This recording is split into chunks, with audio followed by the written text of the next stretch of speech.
Donc, moi, je suis professeure associée à l'Université du Québec à Chicoutimi et co-titulaire de la chaire La transmission culturelle chez les premiers peuples comme dynamique de mieux-être et d'empowerment. Et Mathieu est co-titulaire avec moi, donc nous sommes deux. La chaire existe depuis 2018 officiellement. Il y a eu quand même 2 années de travail avant son inauguration officielle. Donc, c'est ce on va discuter aujourd'hui d'empowerment des nations autochtones en regard de la recherche universitaire. Qu'est-ce qu'on tente, Mathieu et moi, de mettre en place pour assurer l'empowerment et la réelle gouvernance autochtone de la recherche? Bonjour, Mathieu Cook. Je suis professeur en travail social à l'UQAC et également co-titulaire depuis 1 an avec Elisabeth.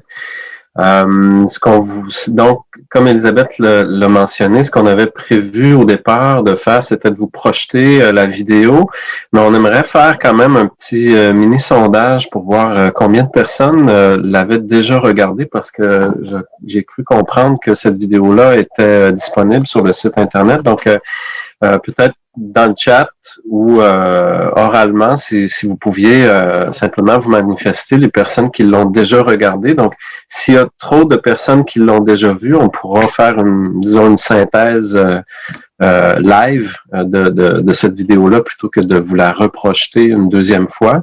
Mais si tout le monde, personne l'a vu et disons un grand nombre de personnes l'ont regardé, on va la projeter comme prévu.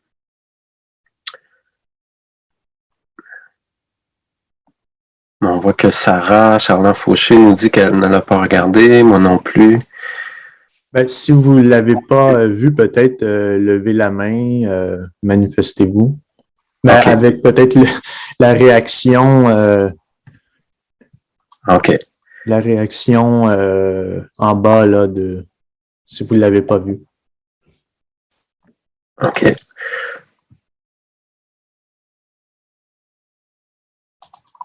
OK. Bon, je pense qu'on peut y aller comme prévu et la regarder une nouvelle fois pour les personnes qui l'ont déjà vue ou qui la regarderont plus tard. Donc, on pourra projeter la vidéo dans quelques instants. En fait, tout ce que je voudrais dire, c'est une petite précision par rapport à cette vidéo-là. Dans la présentation, je dis une chose, puis je voulais juste m'assurer que j'avais pas dit le mauvais mot. En fait, je dis que la chaire UNESCO en transmission culturelle est un exemple de décolonisation. Ce que je voulais dire, c'est pas nécessairement que c'était... je voulais plutôt dire qu'il s'agissait d'une illustration, parce qu'inévitablement, si on axe sur le processus de décolonisation, donc ça va prendre la couleur inévitablement des personnes qui vont s'y impliquer, des peuples, des communautés autochtones qui sont impliqués dans cette décolonisation-là. Donc, je ne voulais pas dire qu'il s'agissait d'un exemple absolu, ou de l'exemple absolu de la décolonisation, mais plutôt d'une illustration de comment est-ce que ça pouvait être fait. Donc, c'est simplement la petite précision que je voudrais faire. Donc, voilà, je pense qu'on pourrait commencer par présenter la vidéo. Ça va nous laisser une trentaine de minutes par la suite pour répondre à vos questions. Donc, on va échanger par la suite après cette présentation-là. D'accord, nous la présentons tout de suite.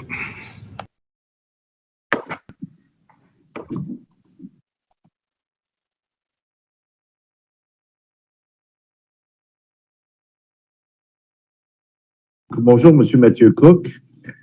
En préparation pour votre présentation au symposium de la chaire UNESCO des CEMET 2021, merci de participer à cette entrevue.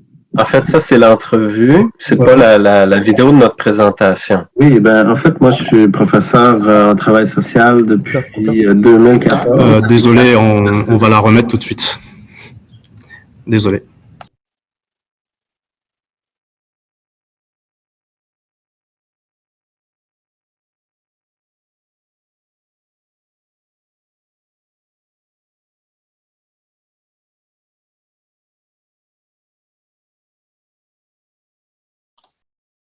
Et si jamais vous avez de la difficulté à mettre la main dessus rapidement, je l'ai sous la main, donc je pourrais la projeter aussi.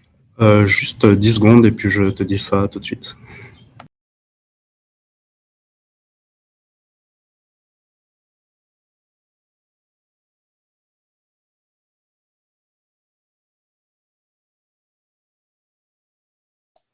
Bah, Mathieu, je pense que c'est mieux que tu la mettes. Désolé encore. Merci.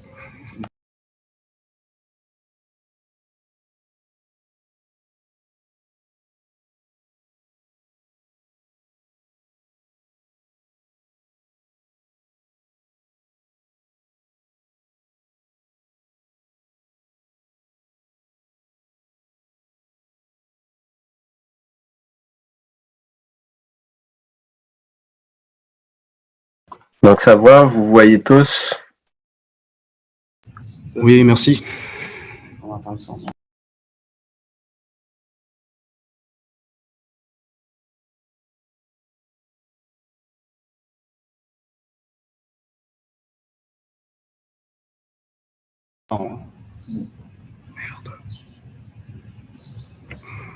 n'y a pas de son.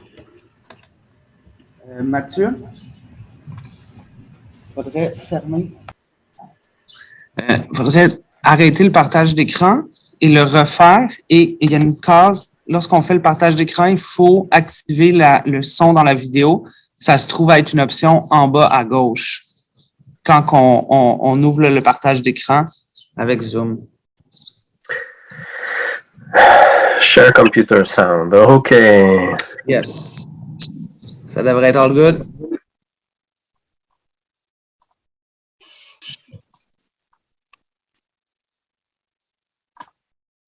Bonjour, mon nom est Mathieu Cook. Je suis professeur en travail social au département des sciences humaines et sociales de l'Université du Québec à Chicoutimi. Je suis très heureux d'être parmi vous aujourd'hui. Je vais être accompagné de Madame Elizabeth Kane.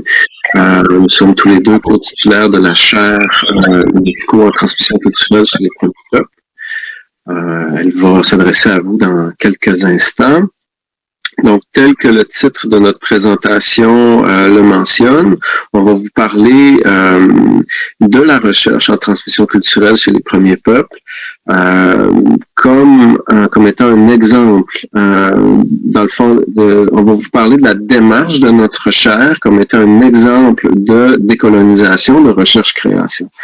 Dans le fond, si je pouvais tracer une ligne directrice de nos présentations respectives, à Elisabeth et moi, ben, je dirais que, dans le fond, on a voulu vraiment ancrer notre propos dans les pratiques, dans les faits, dans les événements qui sont fondateurs de notre chaire, pour démontrer comment, disons, en réalité, concrètement, est-ce qu'on peut s'y prendre pour décoloniser la recherche-création sur les réalités autochtones. Donc, ce qu'on veut faire, c'est, disons, se dégager un peu des grandes réflexions théoriques.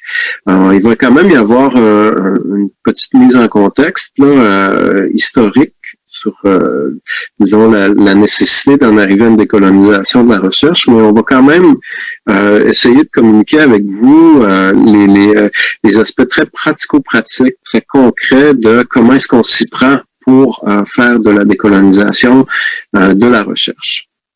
Alors, notre présentation se fera en 3 points. Le premier, on va parler de la démarche qui est à l'origine de la chaire UNESCO. Par la suite, on va aborder le point de la décolonisation de la recherche sur les réalités autochtones. On va faire un petit portrait général de cette question-là. Et par la suite, on va terminer en abordant le fonctionnement actuel de la chaire, donc quelle est sa structure, puis aussi les défis à relever qu'on identifie là, et qui vont nous servir de plan de travail pour les prochaines années. Donc, je laisse la parole à Madame Elizabeth Kane, donc qui va vous parler de la démarche qui est à l'origine de la chaire UNESCO.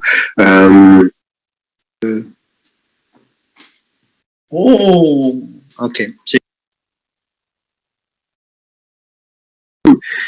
Essayer de communiquer avec vous les aspects très pratiques démarche qui est à l'origine de la chaire UNESCO.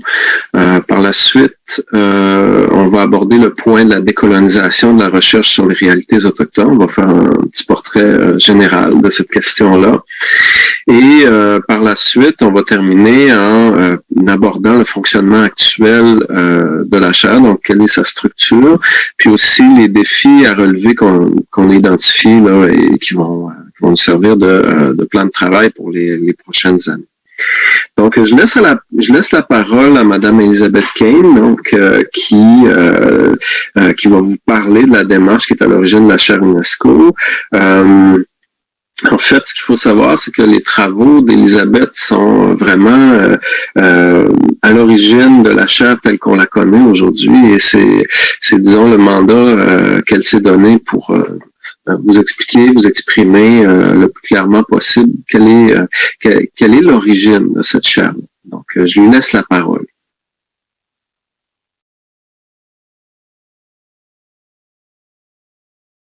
Bonjour tout le monde, ça me fait plaisir d'être avec vous. Alors, je suis co-titulaire de la chaire La transmission culturelle chez les premiers peuples comme dynamique de mieux-être et d'empowerment. Je suis accompagnée aujourd'hui de Mathieu Cook, qui est co-titulaire. Alors, c'est une chaire qui est rattachée à l'Université du Québec à Chicoutimi.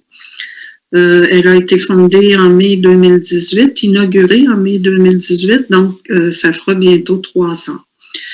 C'est une chaire dont, dès le début, nous avons délibérément voulu que le programme reste flou, que ce soit comme une coquille vide et que cette coquille-là soit remplie par les volontés des membres des Premières Nations. Nous avons donc commencé par une grande rencontre de concertation qui a duré 3 jours, à laquelle assistaient 40 experts culturels issus des 11 nations autochtones du Québec. Alors, pendant 3 jours, nous avons réfléchi à ce que devait être cette chaire. Et la question était simple, justement, qu'aimeriez-vous que soit cette chaire autochtone? Qu'est-ce qu'elle peut vous apporter? À ce moment-là, il y a eu 9 priorités qui ont été définies, 9 priorités qui touchaient au domaine de l'éducation, de la transmission culturelle, des droits d'auteur en création, des relations autochtones-allochtones, du racisme, des problèmes de transmission culturelle au sein de l'école, etc. Donc, 9 grandes priorités. Nous avons eu par la suite, peut-être un mois plus tard, une rencontre professeurs et chercheurs et 4 représentants de cette première assemblée qui avait été nommée par l'Assemblée. Cette assemblée de mai 18, où il y avait 40 personnes des Premières Nations. Et à ce moment-là, on a travaillé encore 2-3 jours ensemble et on a défini 4 chantiers. Chantiers comme étant des lieux où on travaille, hein, parce qu'on nous avait demandé qu'on passe à des actions. Donc, 4 chantiers prioritaires et qu'on aborderait les autres à mesure qu'on pourrait avoir plus de ressources. À partir de ce moment-là, il va y avoir plusieurs rencontres. Il y a des gens à la première rencontre qui s'étaient portés volontaires pour faire partie de comités, pour travailler ensemble à définir vraiment plus précisément la structure de la chaire, justement comment on pourrait dire que c'est une chaire autochtone, son mode de fonctionnement, ses valeurs, sa mission, ses priorités avec une espèce de vision à plus long terme, disons. Donc, il y a eu 2 ans de travail parce qu'on vient de terminer ce travail-là. Donc, 2 ans de travail intensif des comités à majorité autochtone et un travail vraiment, vraiment extraordinaire. Donc, un document, l'exposé de position, a été publié d'ailleurs par l'UNESCO sur ces réflexions-là, sur ce que devait être l'excellence en recherche autochtone. Important de vous dire que sur 700 chaires, UNESCO, environ 6 ou 7 disent aborder des questions autochtones et nous sommes la seule à dire que nous sommes une chaire autochtone. Donc, comment être légitime à dire ça quand on est un chercheur autochtone sur 13 chercheurs, c'était d'autant plus important d'assurer une forte présence des membres des Premières Nations à nos côtés et qu'ils aient un réel pouvoir dans les décisions que la chaire avait à prendre. Donc, je vous laisse avec Mathieu. Mathieu va vous présenter un petit peu plus le résultat de ces réflexions-là qu'on a tenues pendant 2 ans. Merci.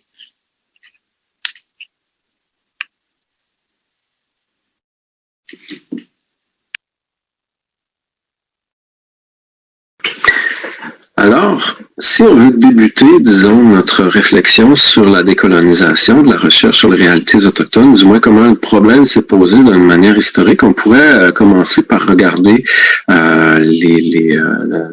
la façon dont le problème s'est posé en anthropologie. Okay? Donc, qui est la discipline de laquelle je suis issu. Si on regarde, disons, les travaux canadiens proches de l'anthropologie, puis qui avaient pour objectif de décrire puis de transmettre des informations sur les cultures autochtones, il y avait certains chercheurs au 20e siècle qui avaient des pratiques de recherche respectueuses.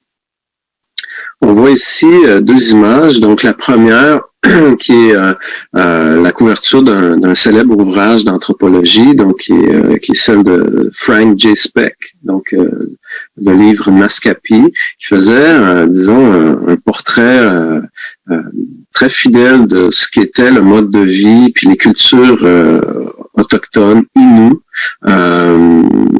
et Naskapi dans la première moitié du 20e siècle. Okay? Donc, ça, c'est un exemple de recherche respectueuse qui est encore considéré comme étant très utile et respectueuse et respectée aussi pour les Inuits qui sont soucieux d'avoir un portrait fidèle des modes de vie et des territoires de cette époque-là. C'est une référence. Okay? Par contre, à gauche, on a un autre exemple, disons un contre-exemple de pratiques respectueuses. Donc, il y a d'autres chercheurs, il n'y a pas juste Diamond Jenes qui faisait ça, mais cet ouvrage-là est considéré comme une description fidèle des peuples autochtones du Canada et de leur culture, mais il y a certains auteurs qui participaient à des objectifs coloniaux d'assimilation. Et Diamond Jenes est reconnu pour avoir participé à ces objectifs ou à cette entreprise coloniale canadienne. Donc, disons qu'on pourrait dire, si on voulait grossir le portrait ou en faire un portrait très, disons, très simple, que l'objectif de Diamond Jenes, c'était de faire un portrait fidèle du sauvage qu'on devait assimiler. OK? Mais il y a aussi d'autres auteurs, plusieurs auteurs qu'on ne nommera pas, mais qui poursuivaient des objectifs carriéristes. Okay? Donc, il y avait plusieurs chercheurs universitaires, donc des Canadiens, des Européens, des États-Unis, qui ont bâti leur carrière sur une exploitation injuste des communautés autochtones, dans des objectifs carriéristes. Okay? Ces personnes-là, ces chercheurs-là, approchaient des communautés, ils allaient y mener une collecte de données, et par la suite, ils quittaient la communauté, faisaient leurs analyses, publiaient leurs résultats, mais ne partageaient que très rarement les résultats de leurs recherches avec les groupes concernés. Puis je dirais que ce qui a été beaucoup relevé aussi, c'est que les choses qu'ils disaient à propos des peuples autochtones qu'ils étudiaient ne correspondaient même pas à l'image que ces peuples-là avaient d'eux-mêmes. Donc c'est toute la question de qui parle au nom de qui, ok? Et donc, à la suite, disons, de la constatation de ces problèmes-là, les nations autochtones se sont dit, on veut parler, on veut être capable de contrôler le message qui est dit à propos de nos propres réalités, de nos propres cultures. Donc, ces chercheurs-là, au 20e siècle, se pavanaient, même s'ils avaient pas nécessairement une image fidèle, donc ils traduisaient pas fidèlement l'image que ces peuples-là avaient d'eux-mêmes, de leur culture. Ils se pavanaient quand même d'un colloque scientifique à l'autre en se présentant comme les véritables spécialistes de ces cultures-là. Okay? Bon, évidemment, les problématiques se sont pas seulement posées en anthropologie. Il y a d'autres exemples, comme par exemple en muséologie, où ce sont principalement des allochtones en position de pouvoir, qui se sont appropriés le pouvoir de raconter les cultures autochtones, de parler des cultures autochtones, principalement au bénéfice d'un public qui était non autochtone. Je partage ici dans mon écran un bel exemple d'un bon petit film qui a été fait par l'ONF et qui résume, disons, les problématiques, donc les questions ici en muséologie. Donc, c'est le film Totem qui est paru en 2006. Je pense que si jamais les réflexions dont on vous parle dans notre présentation vous intéressent, ben ça pourrait être un bel exemple de quelque chose que vous pourriez visionner, qui vous mettra en contact avec, disons, une portion de ces problématiques-là en muséologie. Donc, ce qu'il faut dire, c'est qu'il y a des collections dans les musées, autant européens que canadiens que états-uniens. Donc, des collections qui se sont bâties grâce à des objets à forte importance symbolique, comme par exemple des totems, qui est l'exemple du petit film dont je vous parlais. Il y a aussi des objets cérémoniels très importants. Et ces objets-là, qui font partie de ces collections-là, ont été confisqués à une époque où l'État canadien interdisait des pratiques culturelles importantes pour les peuples autochtones du pays. Comme par exemple, on a interdit la danse du soleil chez les Cris, ou on a interdit aussi le potlatch en Colombie-Britannique. Donc, en même temps qu'on interdisait ces pratiques culturelles-là, on confisquait des objets à forte importance symbolique, puis on construisait des collections dans les musées.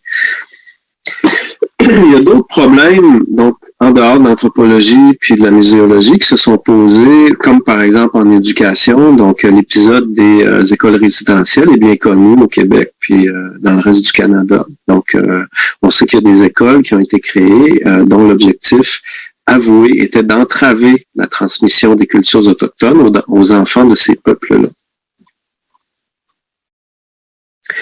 Bref, si tous ces exemples touchant la transmission culturelle chez les premiers peuples résultent de relations coloniales entre les allochtones et les autochtones, ben disons que la décolonisation, dans sa plus simple expression, veut dire de s'engager dans le chemin inverse, ok, donc de refaire le chemin inverse pour, disons, détricoter tout ça.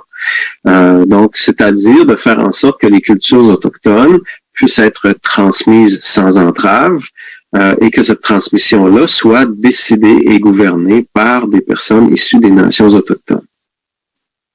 Puisque la colonisation a touché et continue de toucher un ensemble très vaste de domaines de la vie culturelle des peuples autochtones, si on s'engage dans la décolonisation, ça veut dire de travailler de manière multidisciplinaire ou interdisciplinaire. Donc, puisque ça a touché une grande diversité de domaines. Donc, il faut également investir la recherche dans ce sens, dans les arts, dans le design, dans l'éducation, dans les sciences de la santé, en psychologie, en intervention sociale, dans les sciences humaines et sociales. OK, donc ça veut dire évidemment de revoir les pratiques, mais aussi de mettre au centre des réflexions et des travaux des personnes qui sont issues des nations autochtones. Donc, c'est cette idée qui est à la base de la démarche dans laquelle on s'est engagé à la chaire. Donc, on en serait rendu à parler de notre troisième point. Donc, comment est-ce que on organise tout ça? Comment est-ce qu'on fonctionne actuellement aussi? Quelle est la structure qu'on s'est doté à l'intérieur de la chaire pour en arriver à une décolonisation de la recherche-création?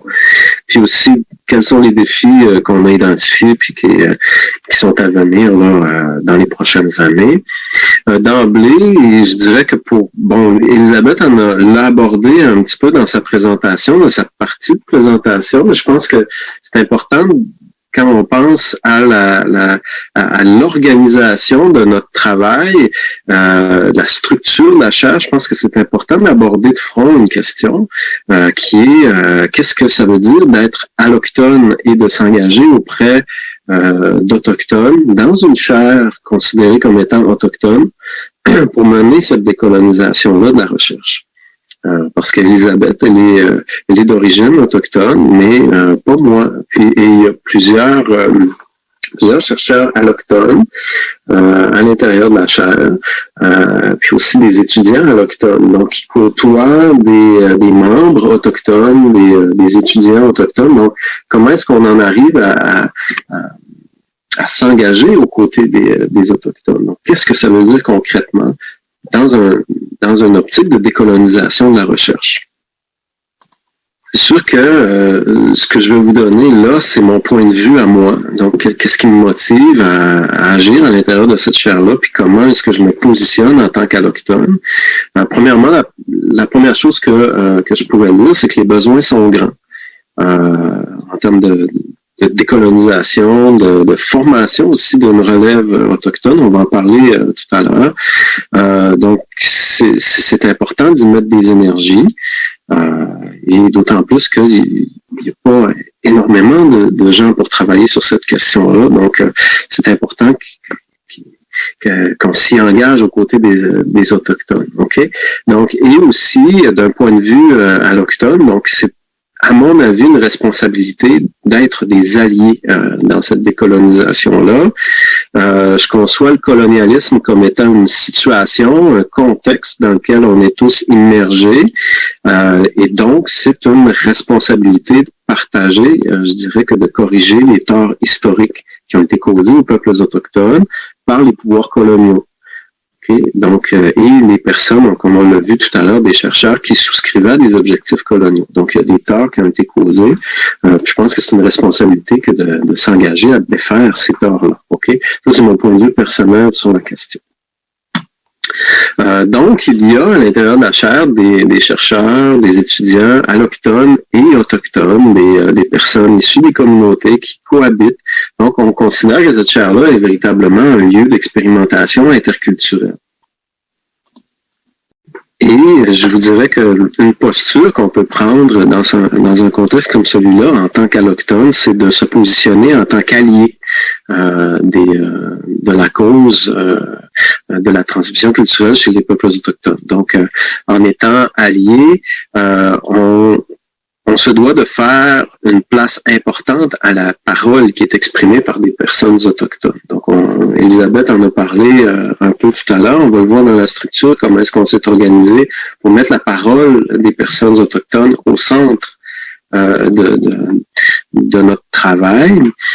Donc, depuis les tout débuts, depuis les premiers travaux d'Elisabeth, il y a ce souci d'avoir une méthode participative, une méthode collaborative. Donc ça marque beaucoup notre travail.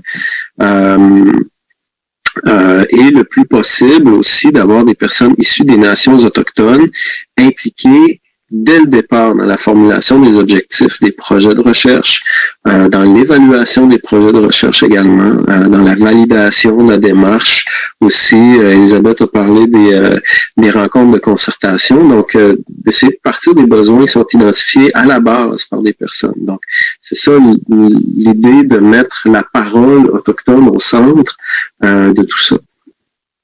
Donc, ça a été tout d'abord de créer un cadre de gouvernance de la chaire qui est celui que vous voyez à l'écran. Okay? Donc, ce cadre de gouvernance-là s'inspire des philosophies autochtones qui sont basées sur le consensus, sur la relation horizontale et sur les alliances.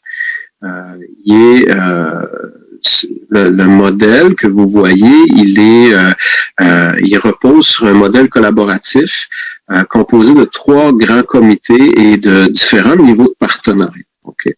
Ce que vous voyez, donc, avec les différentes couleurs, donc au centre du cercle, donc on l'a conçu un peu comme étant un œuf. Là, si vous voyez le noyau central, c'est le comité des sages. Ce comité-là, c'est un comité qui est formé de 7 membres autochtones qui composent ce comité et qui vont s'exprimer sur les besoins et les intérêts des communautés en regard de la recherche. Ils vont identifier les valeurs liées à la transmission intergénérationnelle et ils vont donner leur avis sur les orientations et les cibles d'intervention prioritaires. Donc, c'est le comité qui va veiller au respect des protocoles éthiques en lien avec la recherche autochtone. C'est vraiment pourquoi on l'a mis au centre, c'est parce qu'on considère que c'est de là que va partir beaucoup de réflexion. C'est un peu notre comité qui est le gardien de la parole autochtone. Comme on va le voir un peu plus tard, ce comité des sages va collaborer aussi avec le comité scientifique pour l'évaluation des projets de recherche. Donc, on pourrait regarder maintenant le niveau qui est un petit peu extérieur à celui du centre, donc qui est formé du comité scientifique et du comité de gestion. Donc, le comité scientifique, c'est un comité qui est formé de chercheurs communautaires, de chercheurs institutionnels. Il est responsable de la direction intellectuelle puis des aspects scientifiques de la chaire. Le comité est formé de 7 personnes et donc à parts égales ou supérieures composées de membres des Premières Nations. Donc, on essaie toujours d'avoir un ratio qui avantage les personnes autochtones. Puis pour ce qui est du comité de gestion, il est composé de 5 membres. Le rôle du comité c'est un peu celui d'un conseil d'administration. C'est un comité opérationnel. Il est responsable de la planification, de l'organisation, de la mise en œuvre, puis du suivi de l'ensemble des activités de la chaire. Puis encore une fois, on essaie de constituer ce comité-là à parts égales ou supérieures en membres des Premières Nations, des communautés des Premières Nations. Et il y a également autour de ça des comités de suivi de chacun des projets. Donc, le vert, c'est celui des chercheurs qui font partie de l'écosystème de la chaire et qui vont démarrer des projets de recherche dans les communautés. Donc, et qui vont s'inscrire dans les préoccupations puis les objectifs de la chaire. Donc, lorsqu'il y a un projet de recherche qui est donné qui est élaboré et qui est mis en place par une équipe de chercheurs, il va y avoir des comités de suivi qui vont être mis en place pour ces projets-là. Okay? Ces équipes de recherche-là vont mettre en place des comités de suivi formés d'experts communautaires, de porteurs de savoir, qui sont membres des Premières Nations également et qui vont s'assurer sur chacun des projets qu'il y ait une représentation de la parole autochtone. Okay? Et il y a d'autres niveaux, donc qui sont ceux des partenaires de proximité. Donc, on va avoir évidemment deux partenaires très, très importants à la chaire, qui est la Boîte Rouge Vif et le Centre des Premières Nations Micanité, donc qui est attaché à l'UQAC. Donc ça, c'est dès le départ, dès le début de la chaire, ils ont été des partenaires très importants. Il y a aussi différents partenaires institutionnels puis des partenaires subventionnaires qui nous aident évidemment à réaliser l'ensemble de nos projets. Puis ce qu'on a voulu montrer dans le schéma, c'est que si vous regardez chacun des cercles, il y a une trace rouge entre chacun des niveaux de cercle et c'est pour dire que la parole autochtone est respectée à l'intérieur de chacune des démarches puis à chacun des niveaux. Donc, c'est ce qui transcende vraiment l'action de la chaire.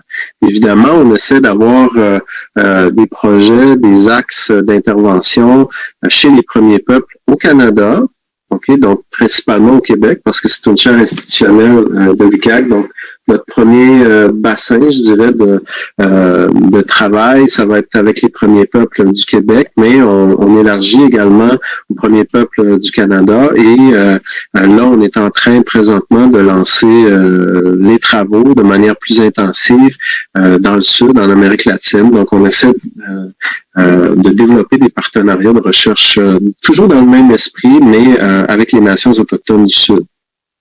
Ce qui a trait au travail qu'on fait actuellement, puis les défis, ou disons les pistes sur lesquelles on travaille et sur lesquelles on planche, là, puis qui font vraiment partie de nos efforts quotidiens, c'est de premièrement tester un mécanisme d'approbation des projets, okay, d'évaluation puis d'approbation de projets de recherche, dans lequel le comité scientifique va avoir élaboré, ça c'est vraiment nouveau de cette année, on a élaboré le comité scientifique a élaboré des outils pour évaluer, apprécier les projets de recherche et qui ce comité-là travaille de concert, comme je vous l'ai dit un peu tout à l'heure, avec donc le comité scientifique travaille de concert avec le comité des sages pour avoir disons un regard complet sur les projets qui sont proposés à la chaire et s'assurer que ça respecte bien l'esprit du travail qu'il y a à faire.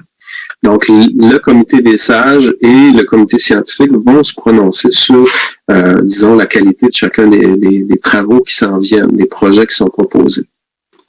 Donc, c'est une année d'expérimentation. On est en rodage en lien avec ça et fort possiblement dans les prochaines années, on va avoir acquis une bonne expérience dans l'évaluation de ces projets-là. Un autre défi qu'on a devant nous, c'est aussi de s'assurer d'une relève autochtone parce que, comme on l'a dit tout à l'heure, les besoins sont grands, mais il y a pas assez de monde. Puis ça, c'est un problème auquel on fait face. On voudrait avoir plus d'Autochtones sur nos comités, plus de gens issus des Premières Nations parmi les équipes de chercheurs, mais évidemment, il y a pas assez de ces personnes pour combler l'ensemble des besoins. Et les personnes qui sont là, qui sont d'origine autochtone, sont extrêmement sollicitées aussi. Donc, il y a un objectif à l'intérieur de la chaire qui est de former davantage de chercheurs pour qu'ils puissent travailler à décoloniser la recherche aussi. Donc, on va véritablement arriver à ce point de décolonisation de la recherche lorsqu'il y aura davantage de chercheurs autochtones qui vont travailler sur les préoccupations de leur propre communauté. Donc ça, il y a vraiment à l'intérieur, dès le départ, et ça explique le partenariat avec le Centre des Premières Nations Nikanité de l'UQAC, il y a vraiment cet espoir qu'on réussisse à former davantage une relève autochtone. Donc ça veut dire que dès le départ, on essaie d'inclure nos étudiantes qui sont inscrits à la maîtrise, au doctorat avec nous, dans nos travaux de recherche puis on leur donne des contrats d'assistanat, on essaie de former cette relève-là de cette manière et aussi de donner du travail aux autres personnes qui gravitent autour de nous et qui ont une formation en recherche, donc s'assurer qu'on les inclut dans nos projets de recherche. Donc, pour toujours garder cet esprit de gouvernance autochtone, de la recherche autochtone. Donc, on en est au tout début, on est dans notre premier 4 ans d'entente avec l'UNESCO, et c'est ce qui va, je dirais, dans les prochaines années, c'est ce qui va teinter les efforts qu'on va faire à l'avenir. Donc, inévitablement, une présentation courte comme celle-là, ça reste quand même en surface, mais on se rend disponible pour la période de questions. Si jamais il y a des éléments sur lesquels vous voulez revenir, on pourra vous donner des exemples un peu plus concrets. Voilà, on vous remercie d'avoir été attentif et attentive à nos propos, puis j'espère que ça a suscité un intérêt. Merci beaucoup. Merci Mathieu, merci Élisabeth. Maintenant, nous avons une vingtaine 20 minutes d'échange. Vous pouvez tout simplement réagir avec la main levée et puis je vais vous attribuer la parole. Peut-être vous avez, Mathieu, j'ai oublié, Mathieu et Élisabeth, si vous avez des éléments de précision, vous pouvez les mentionner avant qu'on commence la discussion. On va attendre les questions, je dirais, puis si jamais là, il n'y a rien qui vient, on pourra présenter certaines affaires. D'accord.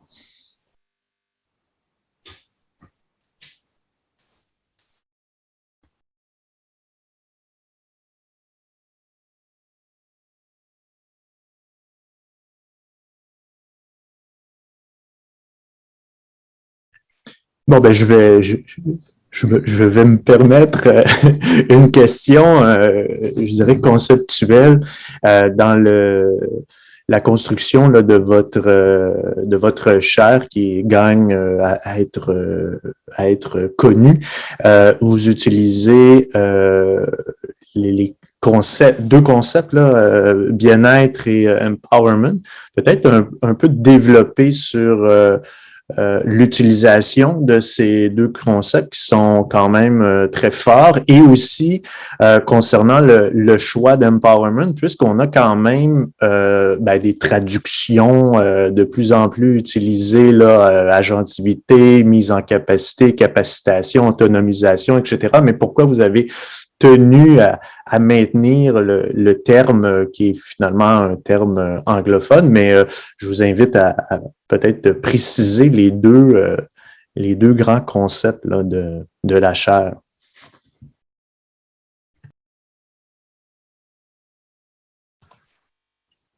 Je peux peut-être répondre, Mathieu? Oui, c'est ça, j'allais dire, je te laisse aller là-dessus. Ça date de loin. En fait, la chaire découle de presque 30 années de travail préalable. Donc, c'est une suite pour nous d'un projet de recherche qui s'appelait Design et culture matérielle. Et quand ce projet-là a été formulé à partir de 1991, c'était Empowerment le terme. Et on a toujours gardé cette source-là. Et effectivement, ça s'est discuté souvent par les chercheurs. Agentivité, c'était pas nécessairement approuvé par l'ensemble des chercheurs. Et finalement, il a été décidé de garder le terme qui, historiquement, était le plus connu, mais c'est une question qui est intéressante à soulever, étant donné qu'on va redéposer un nouveau dossier de la chaire l'année prochaine, puis il faudra peut-être revoir cette partie-là du titre en anglophone, effectivement. Mais il y a 20 ans, il y a pas longtemps, c'était vraiment le terme pour comprendre de quoi on parlait. Je voulais juste vous dire qu'il y avait une question dans le chat aussi, à laquelle je peux peut-être répondre. Vous intéressez-vous au peuple haïtien, dominicain, dans les Caraïbes? Pas pour le moment. On a vraiment l'objectif de démarrer un axe nord-sud dans nos recherches. Le groupe Design et culture matérielle a beaucoup travaillé au Brésil, pendant une dizaine d'années au Brésil avec les peuples Guarani, un peu au Pérou aussi. Dans les Caraïbes, non. Moi, je dois vous dire que c'est un lieu de travail qui pourrait être intéressant, mais que je ne connais pas, étant donné qu'on travaillait beaucoup plus avec les peuples autochtones. Mais tous les peuples en situation d'oppression par le colonialisme sont des partenaires potentiels de la chaire. Pour les questions, David, sur empowerment et mieux-être, comme je le disais un petit peu tantôt, ça découle vraiment de 30 ans de travail. Et comment utiliser la création, c'était vraiment le champ de recherche de design et culture matérielle. Comment utiliser la création un peu comme un remède homéopathique, dans le fond. La pensée qu'on avait au départ de design et culture matérielle, c'est les peuples qui ont vécu une telle oppression sont paralysés et se valorisent seulement par leur passé. Hein, parce que la seule image qu'on leur envoie d'eux-mêmes dans les musées, dans les documentaires, dans le cinéma, c'est les Indiens d'avant. Alors, aujourd'hui, on ne vaut rien. Donc, nous, on a voulu travailler par le médium création en design, en vidéo, en art, pour redonner le droit de créer au peuple autochtone en disant, cette petite étincelle-là va créer une synergie dans les communautés. Donc, et c'était toujours dans l'objectif de faire du mieux-être, de faire de l'émancipation, de produire vraiment un nouvel état plus positif. Merci. Je donne la parole à Mélanie Champeau. Je vois Jésus Champeau. Oui. Oui, bonjour, merci. Je viens juste de mettre ma question dans le chat. En fait, je me questionne, moi je suis à la recherche de repères là, pour la question de la décolonisation, mais des pratiques d'enseignement en milieu universitaire. Je comprends que votre chaire, c'est sur la recherche, mais je me demandais si vous pouviez m'offrir des références ou des pistes pour m'aider là-dedans. Merci.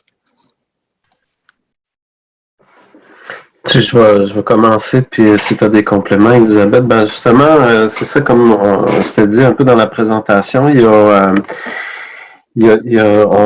a cherché à investir différents domaines pour être capable d'en arriver à une décolonisation, puis l'angle sous lequel un des projets de recherche qui est un des premiers projets qu'on a mis en place, c'est une action concertée pour en venir à la persévérance scolaire, donc pour, disons, valoriser les pratiques en persévérance scolaire en milieu autochtone qui correspondent aux objectifs de sécurisation culturelle. Puis je vous dirais que si la question vous intéresse, puis vous êtes à la recherche d'un filon, là, comme vous me dites, donc un filon théorique, conceptuel, je vous dirais que la sécurisation culturelle, c'est vraiment un champ qui est en plein foisonnement, puis qu'il y a beaucoup, mais il y a des écrits beaucoup en sciences infirmières aussi, donc dans les sciences de la santé, sur ce concept-là. Il y a une chercheure qui est avec nous qui a fait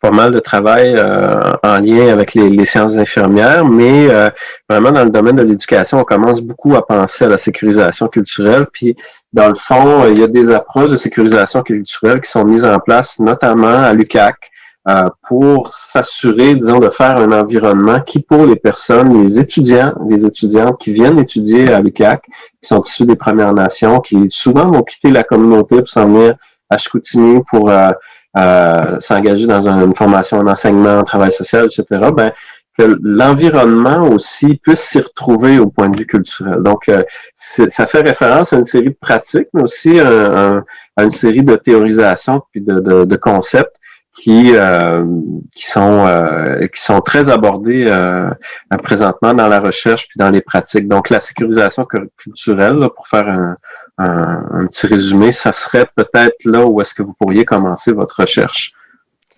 Merci pour ça. Je vais juste me permettre, sans vouloir prendre trop de temps, j'aurais dû préciser davantage ma question.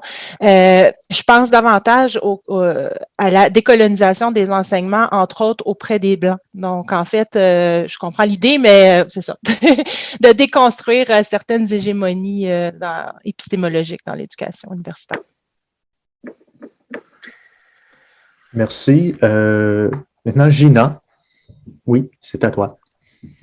Merci David, merci infiniment Elisabeth, Mathieu pour la présentation d'un thème si important et dont on a besoin de plus en plus en fait, qui devient, même si ça fait longtemps que vous travaillez là-dessus, Elisabeth disait depuis les années 90, mais en fait on se rend compte que c'est de plus en plus d'actualité en fait.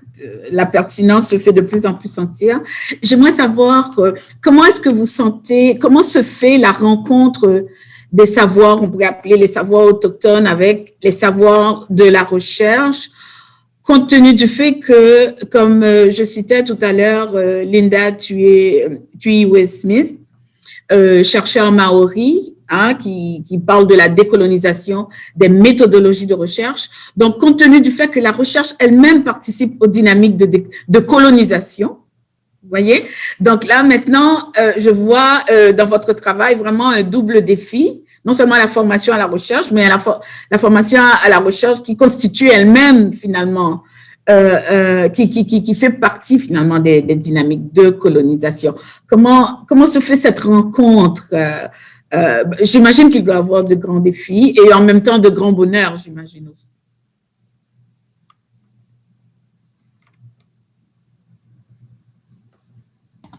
Veux-tu commencer, Elisabeth? Oui, Gina, c'est quelque chose d'extrêmement difficile. Et moi, j'ai dirigé deux grandes équipes de recherche avant d'arriver à la chaire, grâce à des subventions Alliance de recherche université-communauté. Et à mon sens, j'ai jamais réussi cet équilibre-là. Donc, c'est extrêmement difficile de faire sortir les chercheurs de leur mode de pensée, de faire sortir l'université d'une pensée colonialiste, les subventionnaires également, les jurys des organismes subventionnaires, le travail est énorme à faire. Les bureaux de la recherche, les bureaux de l'éthique de la recherche, tout est à faire partout. Donc, c'est un énorme travail. Dans le cadre de cette chaire-ci, disons que la position était beaucoup plus drastique. Alors que dans les autres projets de recherche, je tentais d'avoir un équilibre chercheur-communauté. Dans celui-ci, ce sont les Autochtones qui décident. C'est comme ça. Et les professeurs, les chercheurs qui n'adhèrent pas à ça, il y en a 3 d'ailleurs qui ont quitté la chaire, parce que ça allait vraiment contre leur conception de la recherche. Comme chercheur, on doit rester indépendant et on ne peut pas se faire dicter quoi faire et comment le faire. Donc, si tu restes dans cette pensée-là, c'est impossible, il faut quitter cette chaire-là. C'est quelque chose qui est non négociable.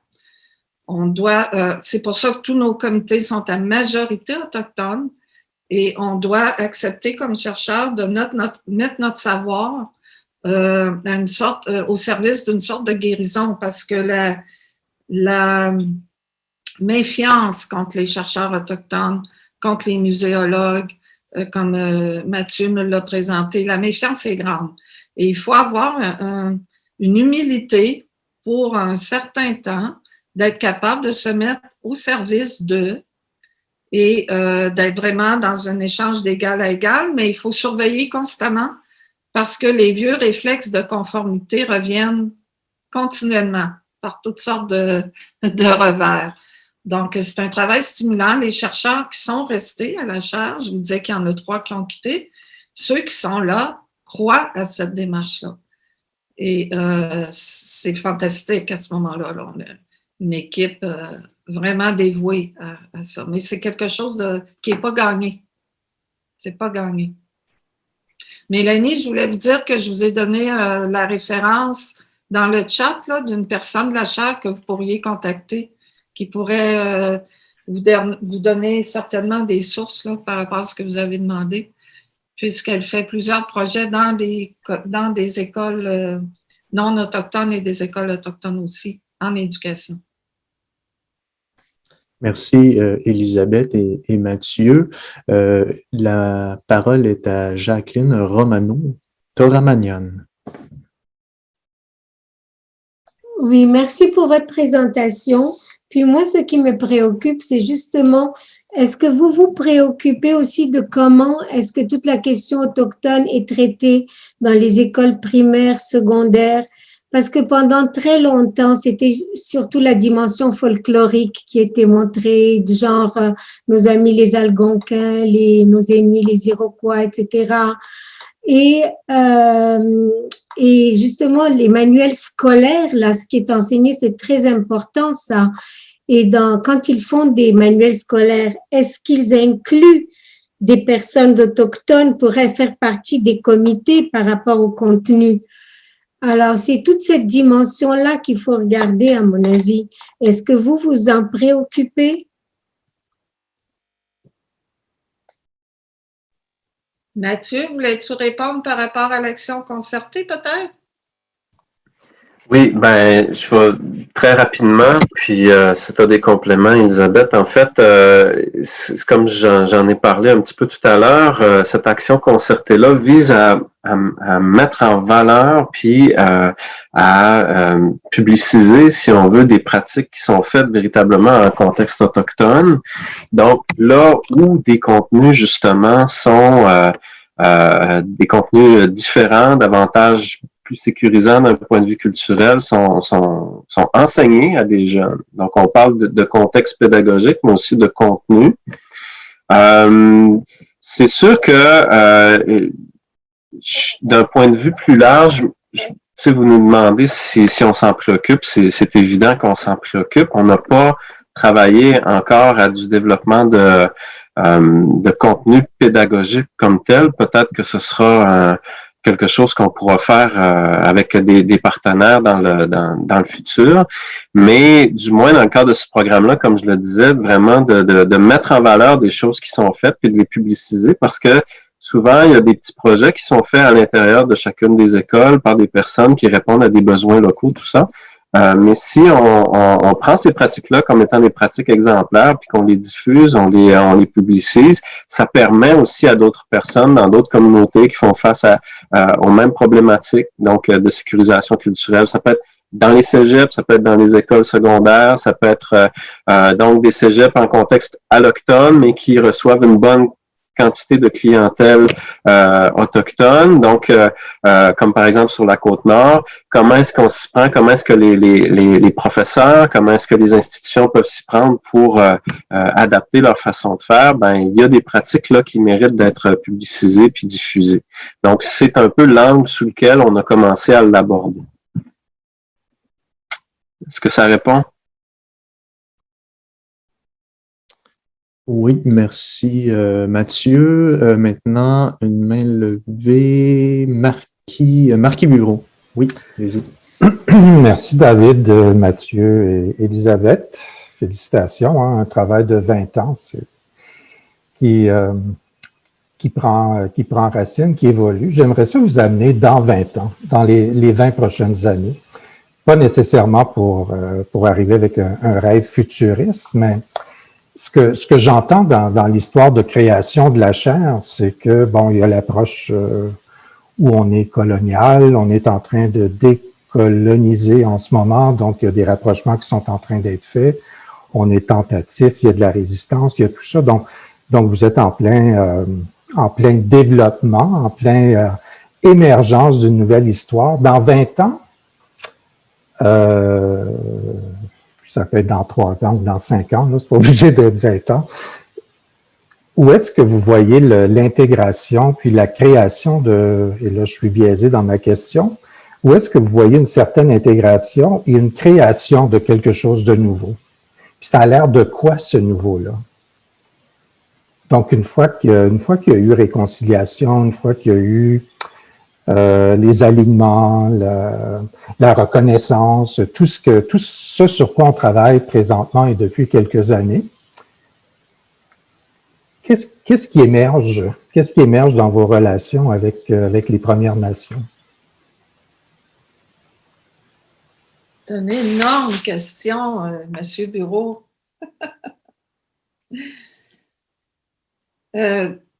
Pour moi, ce qu'il faut qu'il émerge, c'est du pouvoir. Un réel pouvoir. Et c'est pas arrivé, ça encore. Donc, un réel pouvoir au sein de la société, au sein de l'espace public, comme quelqu'un demandait dans le chat, est-ce que vous avez considéré l'espace public? Pas encore, parce que ça ne nous a pas été demandé comme priorité hein, de la part de nos partenaires autochtones. C'était beaucoup l'éducation, la santé, la culture, la transmission culturelle, la protection de nos droits, etc. Donc, c'est d'avoir du pouvoir, c'est d'avoir... moi, j'aimerais que cette chaire-là, on commence seulement l'ouverture de membership. On va lancer notre site Internet et l'ouverture de membership probablement à l'automne, puis je voudrais que toutes les nations autochtones en fassent partie et que ça devienne une vraie force qui peut avoir de l'influence au niveau des pouvoirs publics, au niveau des universités, au niveau des programmes universitaires. Il faut être capable d'aider les communautés à gérer la recherche qui les touche. C'est un projet qu'on a, Mathieu y tient beaucoup.